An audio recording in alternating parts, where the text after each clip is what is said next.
This is Stephanie Hansen with the Makers of Minnesota, and marketing right now can be a real challenge for makers because we aren't having sampling in grocery stores or at farmers markets, and people's habits have really changed when they're in the store. So if you need some help, please let me know. I would love the opportunity to help you.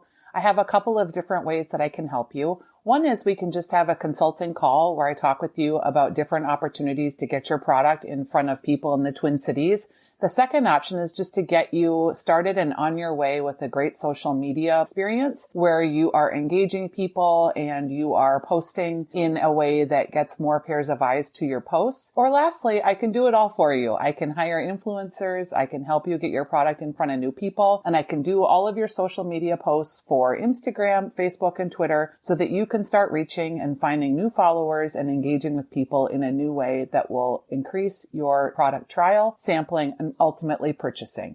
If I can help you with any of these items, just let me know. shansenmarketing@gmail.com. That's Hansen with an E, and we'll get you started and on your way.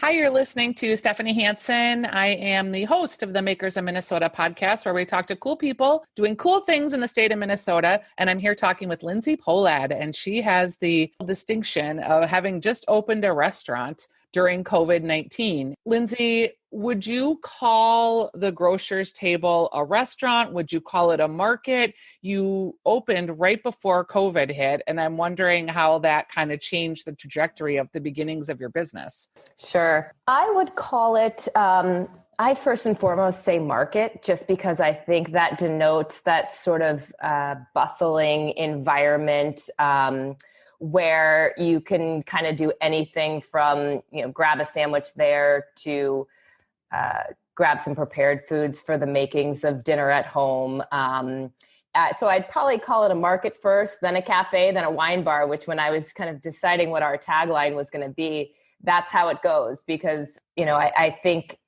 first and foremost, we are just a place to gather and enjoy food in all different capacities. From the standpoint of things changing after COVID or during it, as I was supposed to open back in April, really the integrity of the concept has maintained. It's really the same as I was originally wanting it to be. There are certainly some things that changed from the standpoint of the space and how it's laid out, but I actually think that the changes we've made has made the concept more dynamic. So I did have the physical representation of the Grocers table, which was a long communal table, which was our one reservable table that I thought would be great for groups that wanted to gather or for Minnesotans to actually sit at a table together. And I know we're not totally all about really embracing that communal table yet, but I think we're getting there. And now it's a beautiful display table of products, and it allowed me to bring in some more cookbooks and some more houseware items. And then I had a whole area of banquet seating where I have now put in an additional cooler and some more shelving for product. And that's what houses a lot of our house-made retail items, from our bootleg mix to our dips and dressings and eggs and house-made jam and things of that nature. So I will never go back from that standpoint. I would love to open the communal table again and just kind of make that an opportunity for larger groups to come and gather. But that area where that banquet seating is, I won't ever put that back, because I just love having more space to showcase more product. What's interesting about what you're doing is you opened during this difficult time, but it also feels like this time you were uniquely positioned to meet this time head on, and you had to make a few adjustments, but really this idea of a more pantry, a more marketplace, a more neighborhood driven place that has specialty products, but also just like eggs from farmers and those types of products are really resonating with people in COVID. Are you finding that in some ways you're just in the right place at the perfectly right time? I do. I think this moment in time, there was something serendipitous about it, really. When we contemplated opening during this time. And, we were, as every other restaurant that was maybe thinking about opening during this time, we were geared up and ready to go. We had such great momentum going into April. And then when we took that pause and we decided, okay, are we going to do this summer? Are we going to wait till the fall? Are we waiting this out? What's going to happen? I found myself looking around at our product offering and realizing that we had a lot to offer to our community and to our neighborhood and the surrounding neighborhoods. We had things that people that were uncomfortable going out and about during COVID, we could do curbside, we could do takeout, we could be able to provide the fixings for meals without, for people that were kind of sick of cooking and going to the grocery store. And I found myself just saying, okay, let's just throw open the doors. Let's do this. Let's see how people respond and let's go from there. And we got a really warm welcome from the community. And I think the space itself feels pretty easy breezy. You walk in there, you can be as socially distant as you want. You can be in and out in 2 seconds. You can enjoy a long meal on the patio. And so people have been able to embrace it in all different ways. Tell me about your interest in food or why you came to this concept right now. What's your background? Yeah. So my background is originally in finance and investment banking in the business world. But then when I moved to Minnesota with my husband, I took a job with Talenti Gelato, actually as their national director of food service sales, selling gelato into restaurants around the country. And my background in banking was actually in sales. So totally different item to be selling, gelato. But that really introduced me to the food and beverage world, to understanding back of kitchens and how purchasing worked. And then after I had my first son, Jack, I decided to really pursue this interest and go to culinary school here at the Art Institute. So went to school, had my second son, Luke, went back to school, had my third son, Alex, and went back to school. And then I was waiting for the fourth kid. No, absolutely not. Done at 3, no more. I knew I wasn't getting a girl. So, and then from there, my interest was really in just rustic seasonal food. I didn't want to do a full service restaurant. These concepts like this, these markets or casual cafes that I had visited or experienced growing up on the East Coast. Like the Barefoot Contessa. Yes. Like, there's a great cookbook called Summer Plates. That's her mentor who helped her and influenced her. And she also has a place in the Hamptons that kind of reminds me of your market. Yes. And there's a couple places, when I lived in New York, I lived, on the same block as Dean and DeLuca. And I loved being able to utilize Dean and DeLuca for all that it had to offer. And then there were some places that inspired me out west, from Jones on 3rd in Southern California to Oakville Grocery and places like Shed, and in New York, places like Italy and places of that nature. And I thought, how cool would it be to open something like that here in Minnesota? And I really wanted it to have that residential neighborhood vibe, a place where you almost feel like you're in somebody's home or in their kitchen. And when we moved to Wayzata, I felt like this concept really lent itself well to that community and that neighborhood, especially being lakeside. I didn't feel like anyone was doing anything for that boat traffic and providing picnic baskets or cheese and charcuterie boards. And it was exciting. The environment in Wayzata was starting to get exciting with these different restaurants opening up, from Belcourt to, you had some really nice fine dining places. And then you had really casual spots like Crisp and Green, and there was really nothing in the middle. So I felt like this concept could fill a void a little bit. And we've had a warm embrace. So far, so good. Did you always anticipate having things like jams and ready to mix drink mixes, or is that a reaction to COVID? No, we always anticipated that. What we didn't anticipate as much, I had worked with, during my travels, I had picked just little items that I loved from all over the country. So we're working with a lot of small batch, family-owned little businesses, which provides a sort of a challenging backdrop to trying to do all these different retail items when you're dealing with, 100 different vendors. But that's what I think really makes our offering special. A lot of these things you don't see here in the Midwest. What surprised me the most was we started to make some of our own house-made retail items, right? Some of our dressings that people kept saying, oh, can you bottle this and sell this? I always wanted to do our bootleg mix, but I didn't know how that was going to take off. And I remember talking to Chef about it early on. And he said, really, Lindsay, bootleg mix? You think people are going to buy that? I said, just trust me on this one. And I mean, I'll tell you, Stephanie, we put it out at 8 a.m. in the morning, and we'll put out 30 bottles and it'll be gone by 9:30 a.m. It's just crazy. And so that response to the house-made retail has been really exciting. It's been challenging from a capacity standpoint in the kitchen, because not only are we trying to prep for the line in our cafe, but also trying to fill a large deli case of prepared foods and then make all this house-made retail items, from jams to nuts to bootleg mix to, dressings and olives alike. So sounds like a commissary kitchen could be in your future. Yeah, no kidding. Which I know you just opened, but I suppose is a good problem to have. Yeah. So outside of the bootlegger, are there other things that you sell that you're particularly proud of that you make? Yeah, we do a rosemary chipotle nut mix that is actually a take on Barefoot Contessa's recipe. Sure. It's got some maple syrup and some chipotle and some Malden salt. So it's got that salty sweet combination. We also do a house-made granola I'm a big fan of the salty sweet combination. So, me too. Right? So that one sells really well. Our green goddess salad dressing, I love that. That's on our crispy chicken green goddess salad. And that's one of our most popular salads. So that's fun to sell in the market as well. And then we just started doing house-made tortilla chips with this nice kind of spicy, salty mix on it with pico de gallo and a really nice guacamole. And that stuff flies. And that's been really fun in summertime. That's what people are looking for. And that less meat and cheese right now, more chips, guac, salsa, and bootleg mix. Right. All the summer things that you can just pick up and take on your boat or have on a picnic. Are there local makers that have inspired you?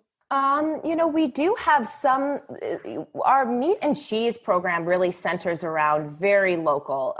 We've got Alamar cheese and Red Table meats. And then, when I looked at our cheese program, I really wanted, we're in a great part of the country for dairy. And when I started looking at different farms, I knew I wanted to stay as hyper local as possible. So we're strictly Minnesota, Wisconsin, Iowa on our cheeses. Our meats were fairly local as well. And then I've had a lot of really great, very local companies, even just right out in Plymouth, that have come with their spice mixes or their jams. We're just bringing in on Tuesday, Here's the Deal spice. It's great. It's great. We tried it, and just they're lovely people. And so anytime we can support someone like that, that's got a great product. I just saw really that he has these like little wooden crates. We podcasted with him probably 6 or 8 episodes ago, and he has these little wooden crates that have like a sampler of all of his spices in it. Really cute. Yep. Okay, so when you look forward and you get into winter and more of the cooler months, I'm assuming as a seasonal market, you'll be kind of pivoting, and maybe you'll offer more like pasta sauces and some of those types of things in the winter months? For sure. We do have a fairly robust savory program of different pastas, pasta sauces, pestos, things of that nature. But when it comes to seasonality, I think where you're going to see a lot of that change is in our deli case. That's been the area where we've been able to really play around from a culinary standpoint and tap into those micro seasons. Here, we work with the Good Acre, which is a nonprofit food hub that our family started about 5 years ago. And we've just gotten some beautiful zucchini and kale and, tomatoes and berries and such from them. And that's where we're really able to play around and change things out. We'll always have our staples there, from our chicken salad to our roasted beet salad and things like that. But as we get into the fall, I think it's going to be really fun to play around with our robust seasonality then. And then we've got a freezer right now where we're doing ice cream sandwiches and bootleg mix and pizza dough. And that's going to turn into some really killer mac and cheese and lasagna and things like that come winter. Yeah. You're not the first person that has told me how successful ice cream and ice cream sandwich and single serve ice cream has been. It's like, I think people, instead of going out for coffee in the evening or going out for scooped ice cream, they're going and buying like these single serve ice cream treats. Yeah. And so we've got an ice cream cart outside where we're doing scooped ice cream. And then from our bakery, we are doing our chocolate chip sea salt cookies and then taking a honey buttermilk ice cream and doing these ice cream sandwiches out of it. And people just love it. And then we sell the pints in our store. We were working with Clementine's Creamery in St. Louis, Missouri, and they've got a fabulous product. But honestly, ice cream is really hard to ship. And now we're going to be partnering with Honey and Mackey's right up the road, and they've got a fantastic product and doing some custom flavors with them. So hopefully that ice cream program will stay pretty robust for us, because I think it's really fun for the adults and kids alike. Yeah. Were you involved in Goodacre at all? That is such a great concept and such a welcome addition to the Twin Cities of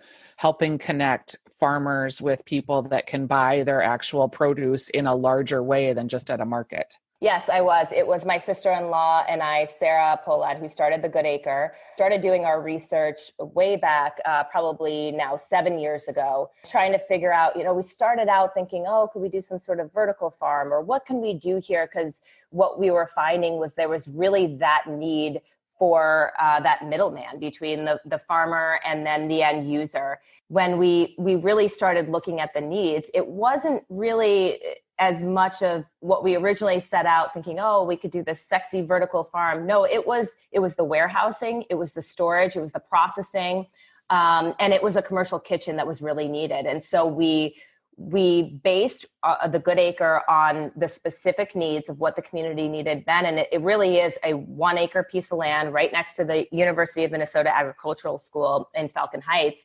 And we've got a nice size warehouse there. We help farmers store their crops there. We do a lot of partnerships with the U, with teaching farmers anywhere from processing to getting their GAP certification and things like that. And then we've got a nice maker to market program where we're helping small businesses get off the ground, renting out our commercial kitchen for a very low rate, being able to make their jams or their kimchi or things like that, and then helping them sell it into to places like the Wedge or different co-ops or grocery stores. And then we've got a really healthy farm share program. We are actually the farm share drop at the Grocers table for out west. We used to do it at my church out here, and now we're doing it at the Grocers table, which is fun because a lot of people come in and they say, hey, how can I get one of those boxes? And I think it's provided some nice visibility for the Goodacre. Yeah. It's just a great place. I just want to personally thank you and your family for starting it. It has been really, I've taken some classes there. I've worked with some farmers that have had product there that they couldn't have gotten their product into the hands with as few steps as you guys provide with the storage opportunities. Mm-hmm. And then I've also worked with some of the maker to market folks that have, been able to make their soups with all ingredients from the Midwest and from Minnesota farmers. So it's just really, I wondered what your connection was to that, because it is such a great asset to have in our cities. Yeah. Thank you for saying that. Yeah. So it's been really fun to talk to you. What do you, as we kind of wrap up here, what do you want people to know? Like, you're kind of a destination place if you're not living out in your area, because this is out in the Minnetonka-Wayzata area. What do you want people to know that would make it worth the drive for them, besides your bootlegger mix? Because that kind of sold it, I got to tell you. Oh, gosh. I think it's just a really fun experience. We try to hit on all senses, from the smell to the touch to the taste. And I think it's not just a stop to get lunch. I think it's a really fun experience. You can come in, order something from the cafe, a great glass of wine, go sit on the patio and enjoy being lakeside, and then come on inside and shop around and bring some stuff home for dinner or a gift for a friend. And I think it's just a nice way to spend an afternoon. And I do feel like we've provided a really nice, warm, friendly environment. So I think it's worth the trip. Sounds like the next place to meet my friend Heather Manley from Crooked Water Spirits, who's out your way. Yeah, that would be fun. I'll meet her on the patio. Thanks. I really appreciate your time today. And we will put a link to the store directions and all the information on how people can find you at the Makers of Minnesota podcast. Thanks, Lindsay. Thanks, Stephanie.